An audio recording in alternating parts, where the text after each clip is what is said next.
Hello ladies and gentlemen, and welcome to the Impact Review October 4th. This is our review. I'm going to be doing most of the backstage segments first because there was a lot of them, and I might not mention them all because some of them were not really worth giving a lot of information about, but I'll try to do my best on it. So the first backstage is in Hogan's office with Sting basically talking about who's going to be the person that's teaming with Sting. Sting basically said he's going to watch everyone and he'll choose from one of them. Now, I wish to say that this segment was very short, maybe about 2 to 4 minutes long, which was very good.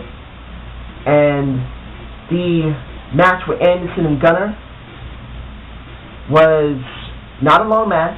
Kid Cash was there, and Anderson gave 2 mic checks, one to basically Gunner, the other one to Kid Cash. And I wish to say I'm glad that Kid Cash and Gunner are still together. Maybe they may be able to do something in tag teams. I'm hoping they will. Now, another backstage segment is with Tara, and I wish to say that eventually Tara is going to have to show her boyfriend. She's been doing a lot of talking with him.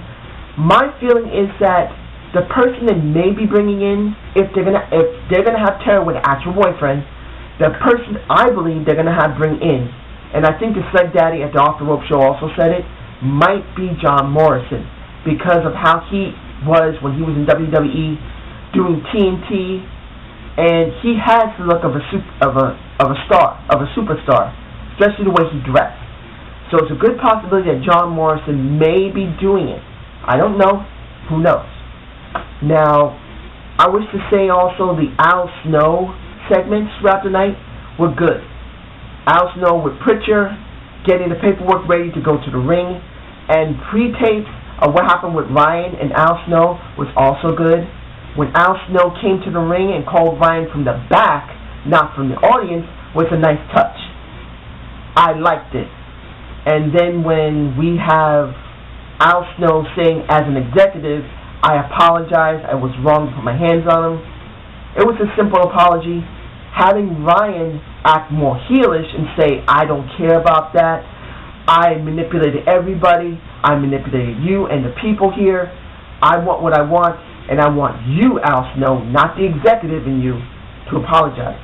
Al Snow apologized and brought out the paperwork for the contract. And myself personally, I thought it had to be a swerve. There's no way you can just give him a contract now unless they want to just give up on the storyline. Now, I wish to say, a funny thought came to me when Al Snow had to turn and let Ryan sign on his back. If anyone has ever seen The Running Man with Arnold Schwarzenegger, and Arnold signs a paper on the back of a lawyer and digs a very long pen into the lawyer's back, I kind of had that thought, especially when Ryan poked him a couple of times. I think he was thinking about it himself.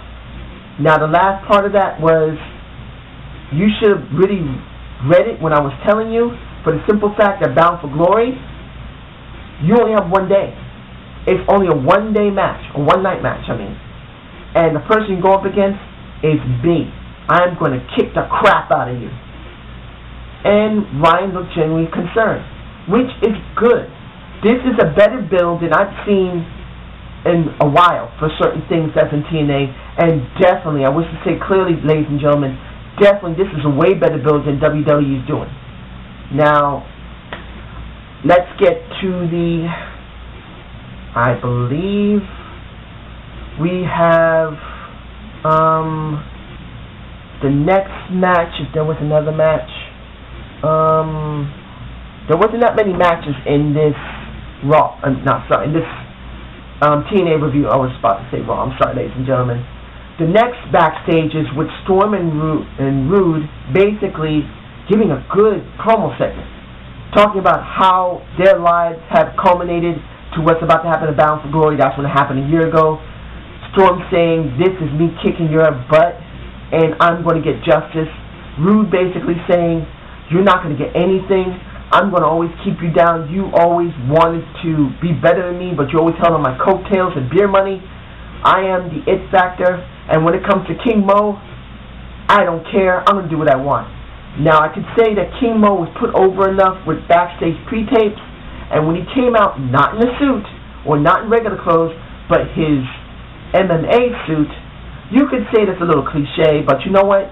It would make sense for when I understand King Mo is more of a, he's very charismatic, he's very cocky, he will show you what he's got, and I think he showed Robert Roode because he really shoved Robert Roode quite hard as a shoot.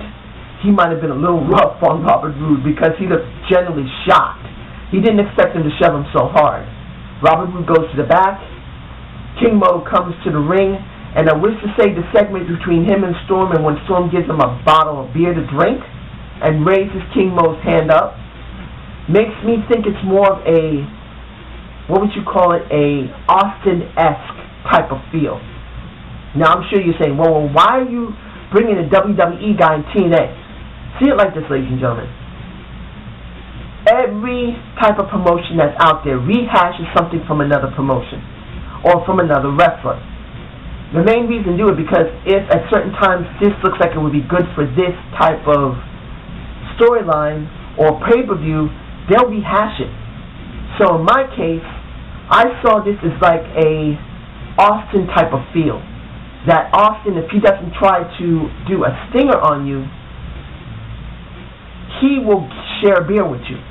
And this is how I felt with basically James Storm. Of course, he's totally different from Austin. He has his own character, his own feel. I'm not saying he's trying to be Austin. I'm just saying with this segment, with King Mo getting a beer made me feel like it was kind of Austin-esque. Now, we have the backstage with Bully Ray barging in on Hardy and Double A, Austin Aries, the greatest man who ever lived.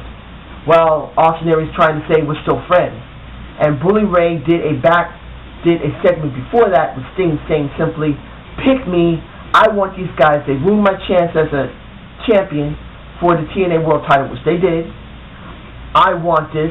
Sting says, you want it? Prove it. Show me how true bully you can be, how the biggest, worst bully you could be. And he showed it by approaching both of them and saying pretty much, you're both in trouble, I'm going to beat one of you up. Basically, Hardy, I'm going after you. I don't care. You're the one I'm going to prove to Sting that I can fight better than anybody. Austin Aries takes exception and basically said, am I chopped liver? I deserve respect from you. I'm the champion. And Hardy basically says, you know what? Why don't we have a triple threat? Buddy likes it and runs off. Austin Aries gets pissed as hell at Hardy, which shows more of his heelish coming out. And I'll leave that for the final match. The last thing I wish to say is with Aces and Eight. And since they've been very prevalent for the entire show, you think this might be a little too much. But it actually fits, pretty well in this show. Because you have Joseph Parks, it's a little late for me right now, I'm a little tired. You have Joseph Parks, who basically is tied up, they throw water in his face, and then you get the jumper cables for your car battery getting slapped back and forth with a nice, basically arc in it. And the leader of Aces and Eights says, you know what, Hogan? Park's alright, but he won't be if you try anything. And you can see Parks saying, let me go, with his mouth taped up. And he says, don't worry, you'll be fine. But essentially he says that we're coming, I'm going to be bringing my two best, and we're going to see how our two best is up against yours beforehand. So they left it around. It was a little more detailed than that, but I'm just going to leave it basic. They basically said that we're coming. Now, for any other matches here, to make sure I didn't forget anything. The X Division match. Almost forgot that. With Zema Ion and Douglas Williams. Two things with this. The X Division Championship match was basically no build. It was empty, but not at the same time. It was empty that there was no build for anyone to go after Zema Ion. There was nothing there. Even though we know Douglas Williams has been a former X Division champion, he knows how to carry the strap, he knows what to do with it. The match was short, and the second thing was when Zema Ion put basically Douglas Williams in something like a cross arm breaker type of move, but it's a little different. And he won by submission.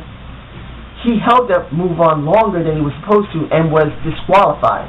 And he said after it was over, and basically Douglas Williams writhing in pain, you know what? I don't need to prove anything to Hogan or Sting, and especially I don't care about this list. I don't care about it. I'm not going to be a part of it. I am that damn good looking, and I'm that damn dangerous. This was, at least I can say, a good segment for one reason only. I have a feeling that Jesse Sorensen is coming back sooner than we think of next year. He may be coming back maybe near the end of the year, and they need to start pushing Zema Iron as a dangerous heel more. If this is going to be good for Jesse Sorensen to win the title next year, he has to go up against someone that not only injured him, but he has to be someone that's injured him, who's dangerous, and a very nasty heel. And this is the beginning, hopefully, for Zema Iron. If they continue doing this, if the next Impact shows Zema Iron again doing something that violent, I believe that Jesse Sorensen is coming back very shortly. If it's not this month, maybe the next month in November or December. He should be coming back very shortly. And I only like the exhibition for that. The match itself was too short and there was no build. So I'm just going to leave it as that. I did not like it like that. Now the final match, which was Hardy, Bully Ray, and Austin Aries. I'll make it simple. Austin Aries and Hardy were not allowed to be near one another, which was good. You have Bully Ray basically interacting with them both. You barely seen anything between them.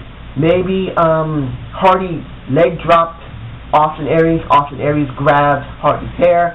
But that was basically it. There was almost no contact. And when Bully Ray won, that made it good. Neither one of them had to put the other over. And having Bully Ray win instead of losing to one of them actually put Bully Ray over, particularly what happened later in the night. Just right after that. So after that is the final segment of the night when Hogan and Sting come out and basically they say who's going to be the partner for Sting. They pick Anderson, which was a good pick. I liked it until Anderson got 86 by Aces and Eights. And I thought, oh man, who are they going to put? They're going to put RVD then? Because RVD was there. Would they put RVD there?